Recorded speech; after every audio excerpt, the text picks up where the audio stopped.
පියුමි හංසමාලි කියන්නේ රටේ කොයි කවුරුත් ආදරය කරන තරුවක්. ඔන්න ඇය ආයෙත් බුකිය කලබලා.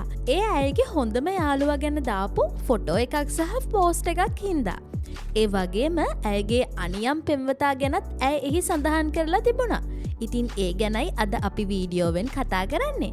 වීඩියෝව බලන්න කලින් අපේ channel එක subscribe කරලා අපිත් එක්ක එකතු වෙන්න කියලා ආරාධනා කරනවා.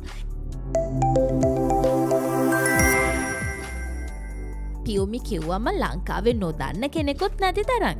ඒ තරම් ඇය ජනප්‍රියයි. විවිධ හොඳ වැඩ වගේම සමහර කාලවල ඇයගේ පුද්ගලික ජීවිතයේ කාරණා හින්දාත් ඇය සමාජ මාධ්‍ය තුල කතා බහට ලක් වෙනවා. අද අපි කියන්න හදන්නේ අන්න එහෙම කතාවක් ගැන. පියුමි හංසමාලි ඊයේ තමන්ගේ Facebook ගිණුමට ෆොටෝ එකක් දාලා තමන්ගේ බෙස්ට් ෆ්‍රෙන්ඩ් එහෙමත් නැත්නම් හොඳම යාළුවා කියලා. ඔහු පියුමිගේ ලොකු පපුව බදාගෙන ඉන්න ෆොටෝ එකක් තමයි පියුමි මේ Facebook එකට දාලා තියෙන්නේ. පියුමි කියන විදිහට ඔහුගේ නම වෙනුර රොද්රිගෝ. කොහොම හරි මේ පෝස්ට් එකත් එක්ක මුළු බුකියම ඇවිලිලා ගිහිල්ලා. මේ අතරේ ඒ පෝස්ට් එකේ කමෙන්ට් වල තමයි හොඳම ආරංචිය තියෙන්නේ. ඒ තමයි චන්දිමාල් ජයසිංහගේ කමෙන්ට් එක. මේ බලන්න. හොඳම යාළුවා කියලා වෙන කොල්ලෙක් එක්ක ෆොටෝ එකක් දාපු එකට දුක හිතිලා චන්දිමාල් අහනවා මම කවුද කියලා. ඒකට පියුමි කියනවා හොර මිනිහා කියලා. බලන්න ඉතින් නේද?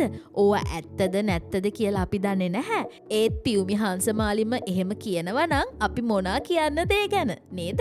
ඉතින් වීඩියෝව බැලුවා නම් මේ වගේ කලාලෝකේ අලුත් වෙන දේවල් එසැනින් නිවැරදිව දැනගන්න අපේ channel එක subscribe කරලා අපිත් එක්ක එකතු වෙන්න කියලා ආරාධනා කරනවා.